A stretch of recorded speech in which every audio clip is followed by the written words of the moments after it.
It's Beer O'Clock, and this is the Beer O'Clock Show, where every week we take a selected beer and discuss its merits or lack thereof. My name is Mark, your friendly beer noob, and joining me from the lonely back alleys of London's theatre district, after one too many at our Beer O'Clock pub tour, is my beer mentor, Steve. Hello, Steve. Hi, Mark. How are you doing? I'm doing all right. How are you? I'm fine, thank you. All recovered now. Very good.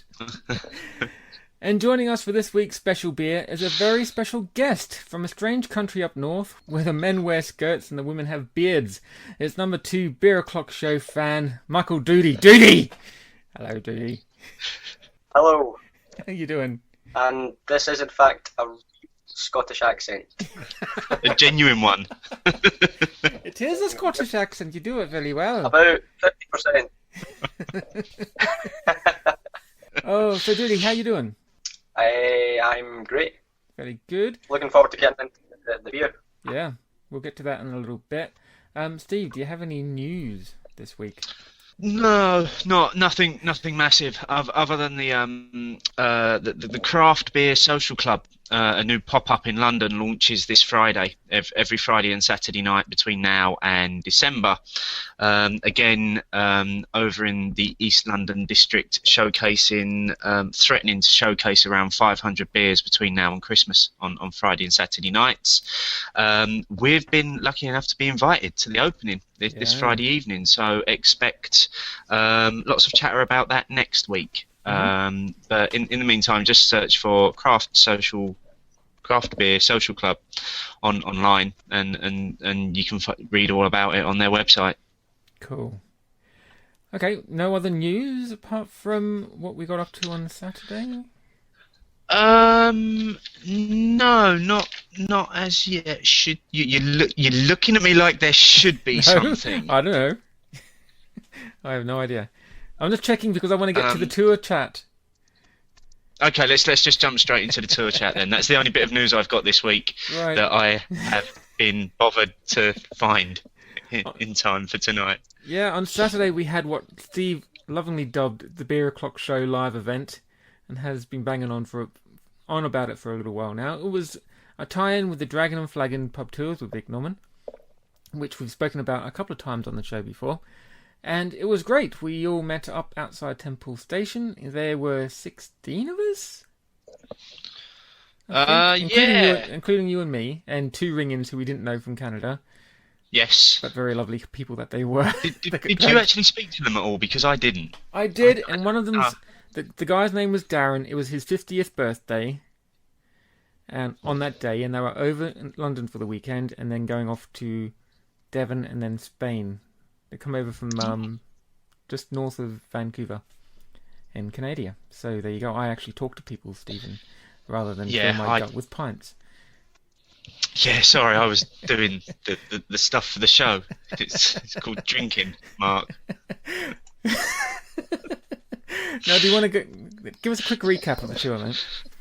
Well, it was. I don't like to give too much away about Vic's tours because I know he doesn't like new people to know everywhere where we're going, where you go on the tour. But this one started at Temple Station, and it kind of weaved its way through 5 pubs through the theatre district of London. So it was all around the sort of Strand area and the outskirts of Covent Garden, finishing at a wonderful pub called the Ship and Shovel. It was a good afternoon. Sampled some interesting new beers that I'd never tried before. I think pretty much managed to have a new one in every pub that I went into. We only managed to spill 1 pint along the way, courtesy of Hannah, and she will forever never live it down in our eyes, because she that was a cardinal sin, dropping a drink on the floor. As bad as that drink was, and the fact that it was recommended by me as well, but she still dropped it. But no, it was a good afternoon. I think it was nice to actually meet up with some of our listeners and to have a chat with people about their beers that they were drinking and their views on things as well. Very good. And I think there were about 3 photos taken of that spilt beer. Yes, I'm just going to be tweeting them regularly once a week, probably. So do you want to give a shout out to who came along? Because there were a few Twitterers along. I'm not sure I've got all their Twitter names. I'll try and do the best. Julian at Mr. Mustard, John at John Crossingham. Not quite sure what John's surname was. Steve at Rio Barlow, and then there were Chris and Emma at Crema_brewery. Cara Tyke at Cara Tyke. James, don't know his Twitter name. Sarah, don't know her Twitter name. I think the young lady's name who I was struggling with all evening was it Rohan? Roshi, wasn't it? Roshi, Ro. I was told just to call her Ro in the end. Yeah, lovely Ro. And then our spiller, Hannah, of course, my original beer mentor who spills her beer epically in the middle of a pub, and then of course a big shout out and big thanks to Vic as well for taking the time out to do the tour for us. So we are looking to do more of these, including one coming up to Christmas, but we'll go into that perhaps next week because we have a lot to get through this week, including this episode only segment called Let's Talk Doody. So, Doody, tell us a little bit about your home brewing, because you're a bit of a home brewer. Well, a little bit, yeah. Actually, on Saturday, I got the chance to take one of my beers basically around a bunch of brewers. I was at a sort of beer festival type thing, and as it was winding down, I cracked open a bottle and just walked around thrusting it in all their faces, just saying, "Drink this." And surprisingly, they all actually quite enjoyed it, which was surprising. Very good. And that's the beer that will be on the homebrew special. What type of beer is it? It's a Saison. I've got no idea what that is. It's like a Belgian French farmhouse ale that they traditionally brewed to keep like farmhands hydrated. Oh right, okay. So it's a beer for farmers. You could say that, yeah. Very good. So what are your favourite styles of beer? I think like Bavarian Hefeweizen is probably my favourite, because that's kind of the style that like got me into beer. So it always has a special place in my heart, you could say. Oh, that's right. I think when you first started following the show and you were giving me shit for not liking Weiss beers, I remember that now. Yeah. Yeah, I don't see how you can not like a Weiss beer. I don't know. They're great. They just taste shit. Sorry. Although you've got to go to Munich and get them fresh. Right. That's the best. Okay, I'll do that. I'll go to Munich. So what kind of beers are you looking to brew? Because you were talking on Twitter recently about a bursting hop beer or something. On Saturday, I tried a beer, like an IPA that was brewed with a technique called hop bursting, which is where you add all the hops in like the last 15-20 minutes of the boil. So what you end up doing is extracting all the hop flavour and aroma, but without any of the bitterness. Okay. And this beer that I tried was phenomenal. It was basically all like tropical fruit on the taste, but there was no bitterness whatsoever that you would usually get with a traditional IPA. So I think I'm going to try my hand at brewing one of them next, see how it turns out. Are there any major brewers that do that type of beer? Because that sounds really interesting. I'm not actually sure. The beer that I tried was a homebrew, so I'll have to do some research and see if there are any commercial brewers that do it. Okay, yeah, if you do find out, then please do let me know, because I love hoppy beers, but the bitterness kind of gets me sometimes. So that sounds really interesting. Yeah. Shall we wrap up Let's Talk Doody and get on to Let's Talk this week's beer? This is a beer that you introduced me to, Steve, because you used to rave about it as being a great beer that isn't an ale. It is actually a lager, because you are a bit of an anti-lager snob at times, I think it's fair to say. No, I think that's harsh. No, it's true. Yeah.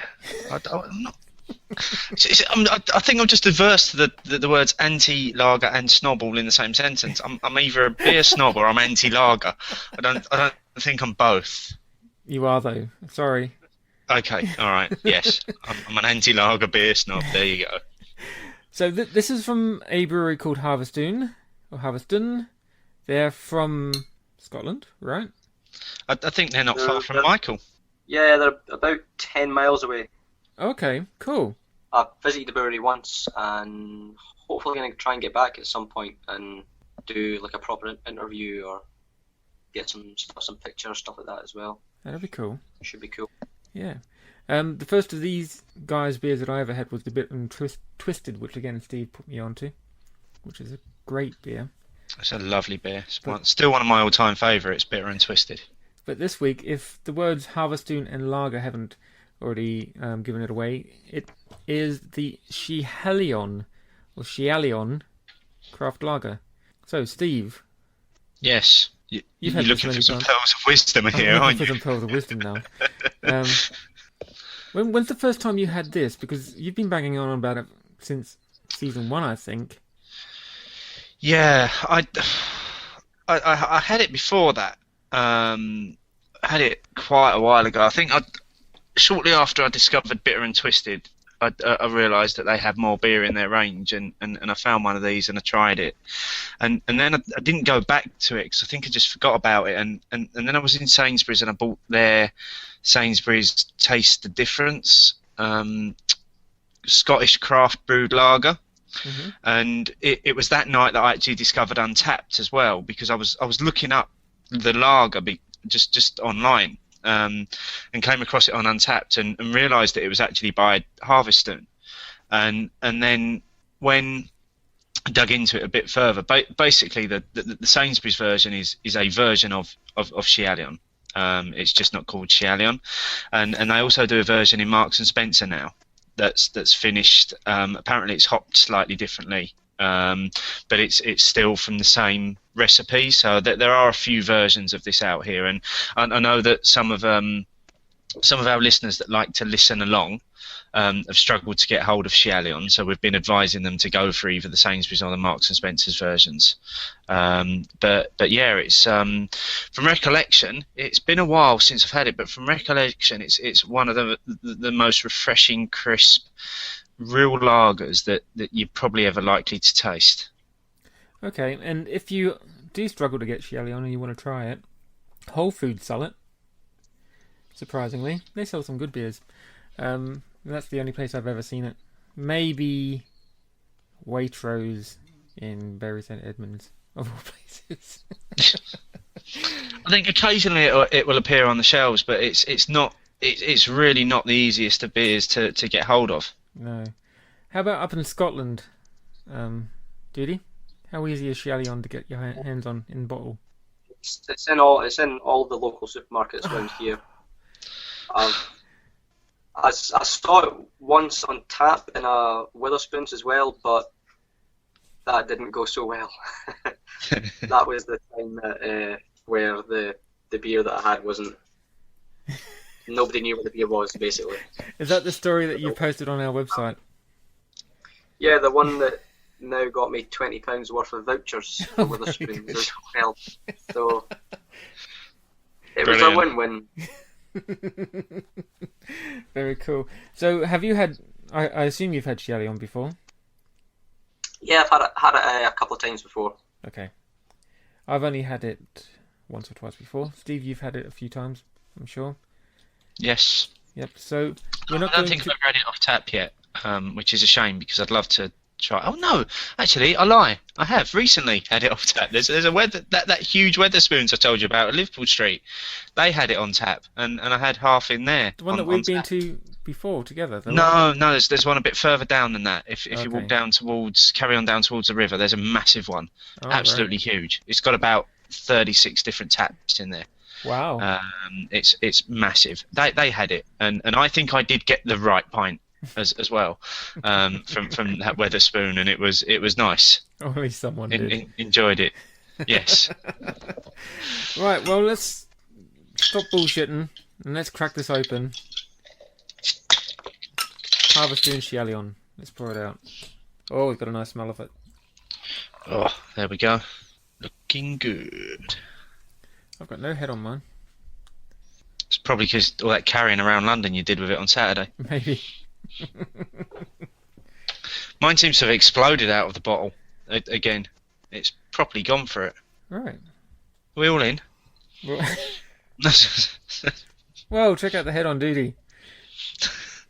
Oh no, he's just showing off his magic rock glass again. Look.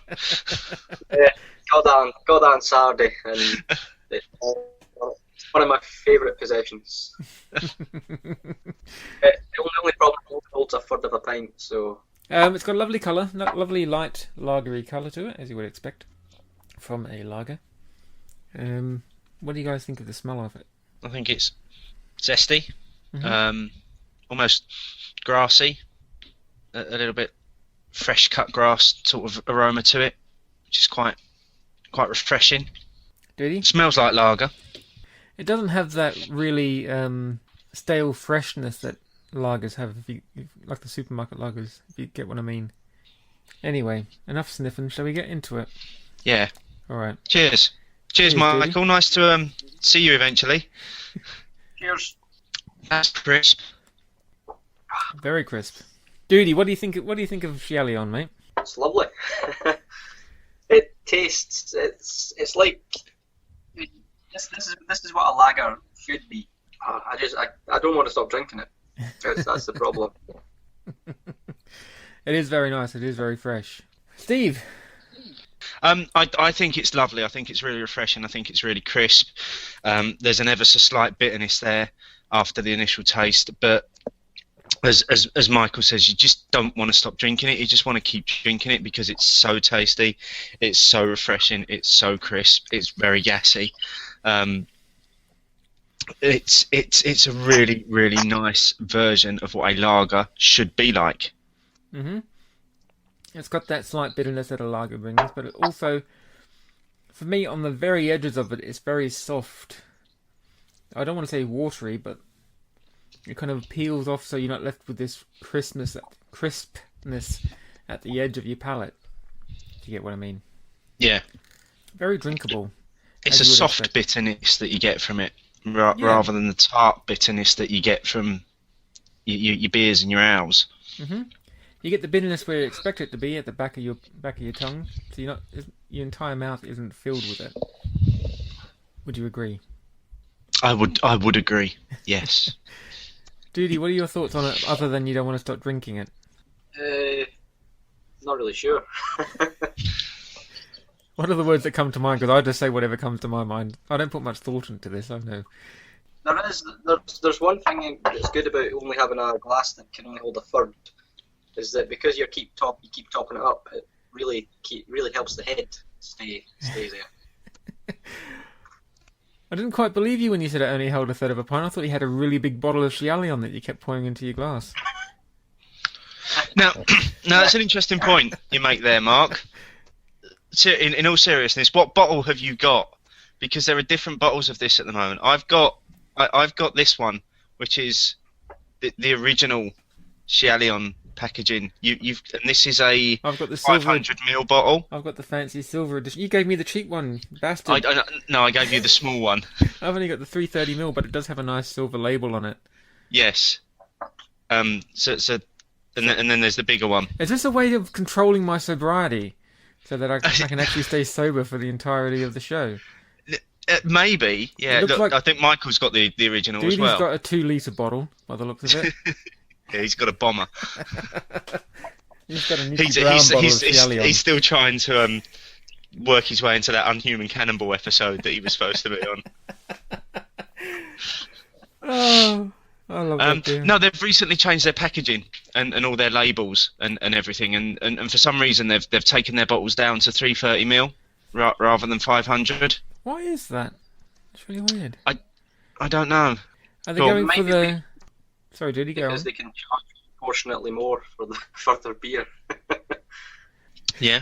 And also, all the American beers come out in 330ml bottles, so... Well, I'm almost at a stage, and I don't know whether it's because I am becoming a fully fledged craft wanker or not. But I get offended now when I pick up a 500ml bottle, because I'm like, well, that's too big. I don't want that much beer. I want less. What's wrong with you? I don't know. I kind of feel cheated when I pick up a small bottle. I don't know. Although I am enjoying the Schiehallion in the 500ml bottle.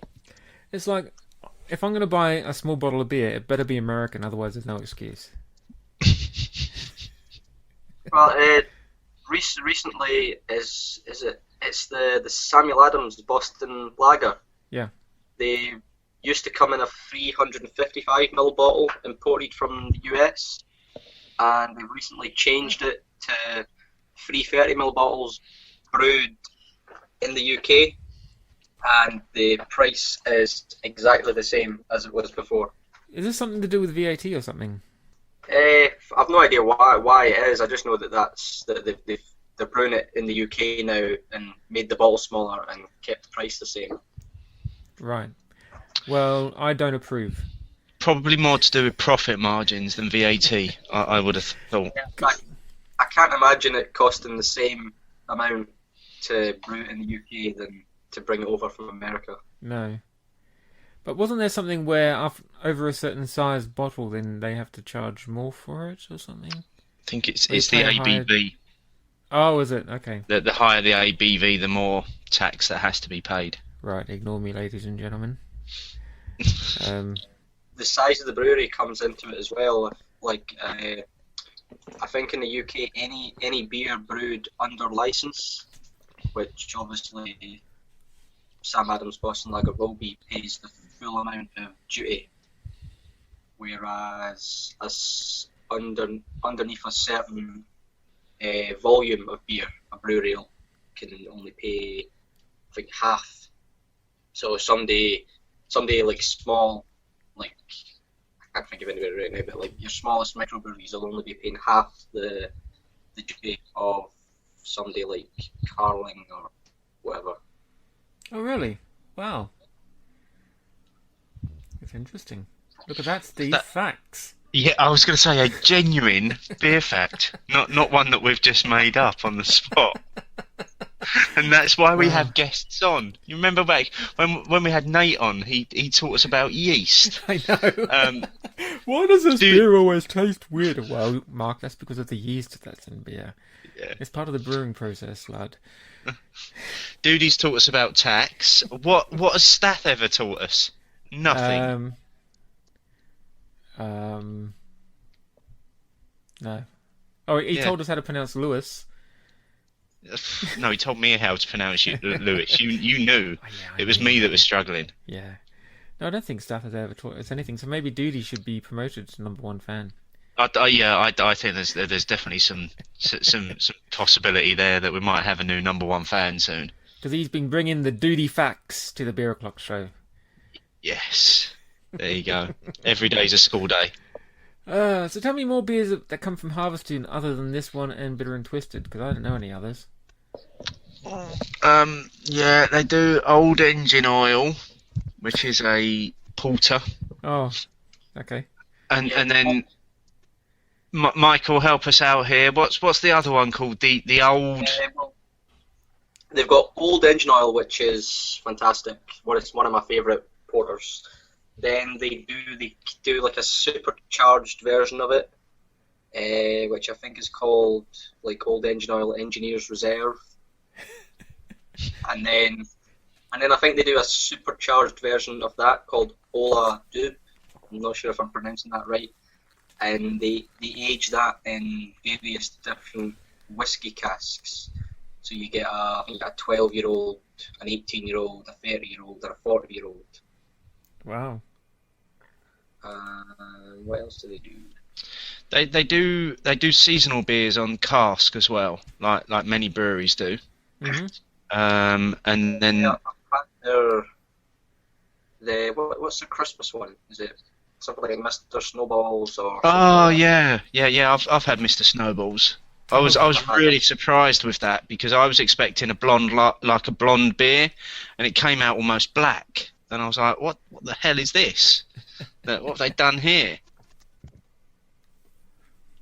Cool. Yeah, I've only ever seen Bitter and Twisted, which you can get in Waitrose, ladies and gentlemen, and Schiehallion, which you can get in Whole Foods for those of you shopping from home and wondering where you can get these beers. I got told on the weekend at the beer tour by your mate Hannah that I have a bibliographical knowledge of where to purchase various beers in South London. Which major supermarkets stock which beers. That's Hannah the Spiller, yeah? Yeah, Hannah the Spiller. I was quite impressed with that. Only because I knew where proves that she listens as well. Only because I knew where to buy Hog's Back beers. Morrison's, by the way. Morrison's do Harvistoun town beers. Not my as local well. one. Well, they do Bitter and Twisted. Not my local one. I think Bitter and Twisted's making quite a comeback in a lot of supermarkets at the moment. So it should. It's a very fine beer. Right, I've finished my glass. I'm just sitting here because I only had a 33. Yeah, you only had the small bottle. We'll just carry on with our big bottles of the beer while you sit there watching us drink it. Yeah, I'm just twiddling my thumbs. I tipped the bottle upside down into the glass, trying to get every last drop. That's it. That's it. Definitely all gone now. It's just me that's left then. It's because I'm trying to save at every drop. Just down it, scull it. No, I was going to say, Doody, what interesting beers have you had lately other than your own and that hop bursting one? Well, on Saturday I tried about 50 different beers. Okay. At the beer festival I was at. It was basically you paid £10 to get in, and then once you were in, there was a few maybe 10 or so different breweries, just having like little stands with all the different beers, and you could get a sample of anything basically. What? Just for your £10 entrant? Yep. Wow. I think the idea was that you would pay the money to get in, go around, have a few samples, and then go and buy a few bottles. But obviously, me being quite cheap, I was just happy with the free samples. I went round all the tables once, just trying the odd beer from each one. Then I got round back to the start, and I said to myself, you know what, just try every beer. So which one stood out for you out of those 15 or whatever, or 50? Well, I tried Brewdog's AB14. Got to try that, which was didn't I saw it on the table and didn't expect it to be available for tasting because of how expensive it is. But it was on tasting, had a wee sample of it, and it was interesting. I wouldn't rush out to buy a bottle of it, but it's a Weissenbock, which is like a kind of a stronger version of a wheat beer. Mm-hmm. And the Brewdog rep who was there was saying they've had a German brewer working for them for 4 years, and he's been begging them to let him loose basically. And Right. This is the final let him loose. So he's brewed this Weissenbock, and he's used two strains of yeast in it, and it's all banana. It's like liquid banana basically. A lot of people describe it as like drinking banoffee pie, but I've never tried banoffee pie, so I wouldn't know what that's like. But yeah, it was definitely interesting. Couldn't think of anything worse than drinking liquid banoffee pie. I really couldn't. I've got one of those banana beers in the fridge that my wife bought me 6 months ago. You're waiting for it to go out of date. I keep going, I'm going to try it. No, I'm going to try it. No. Well, we're going to wrap it up about now. No, I've not banged on about Magic Rock yet. Okay, bang on about your Magic Rock. After the tour on Saturday, I went down to the Powder Keg in Clapham, which had a Magic Rock takeover. Right. And it was awesome. It was just like it was all my Christmases had just come at once, and I finally got to try the Salty Kiss Lime, which I've been wanting to try since I knew it existed, and the only way I can describe it was like drinking tequila. because it had that saltiness, it had the limeness to it, but it wasn't as, it didn't have that spirity edge that you get from tequila. Right. It was like that in a beer. And I had 2 pints of it, which is kind of unheard of for me really these days, to go in for pints of anything. But the first pint literally didn't even touch the sides. It was that refreshing. It was that tasty. So that I just cannot express how great the salty kissed lime is. So if you do get an opportunity to try it, give that a go. But also some honourable mentions to Magic Rock's Magic 8 Ball Black IPA, which was just stunning as well. That was really, really tasty. And their Simpleton IPA as well, which came in at about 2.7, 2.8%, a really low ABV IPA, but with all the flavour of a big ABV IPA. That was just absolutely amazing. Yeah. I had a bottle of that on Saturday. I had to go to the beer shop and pick up the tickets for the festival basically, and they had that on keg for taking away. So I bought a bottle of it to drink when I was walking down the street, just to keep me refreshed, because I had about a half an hour walk to get there. So what did you think of it? Like the first few sips like blew me away, because it was like, this is 2.6% and it tastes exactly like something a lot stronger. It was like super hoppy flavour. But then as I got nearer the bottom, the sweetness really was really getting to me. It was getting like harder and harder to drink. But it was definitely lovely. Maybe a half pint of it. And yeah, that's what I did. I did a half of it. I did that, and I did the clown juice as well. I gave that a try. Gave that a half. I don't really remember too much about that one by that point though. Mark, you've also drunk some Magic Rock this week, haven't you? Yeah, I had 2 pints of High Wire on Friday before my tea. And I was very merry. Yeah, I was singing on the tea. It's a lovely beer, High Wire, that one. It was so drinkable. It's like, what, 4.5% or something like that?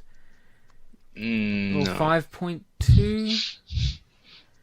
Yeah. Like that. It's not terribly high, but it's high enough. Mm. And so I had 2 pints of that in an hour, and yeah, I was chuckling. It was good.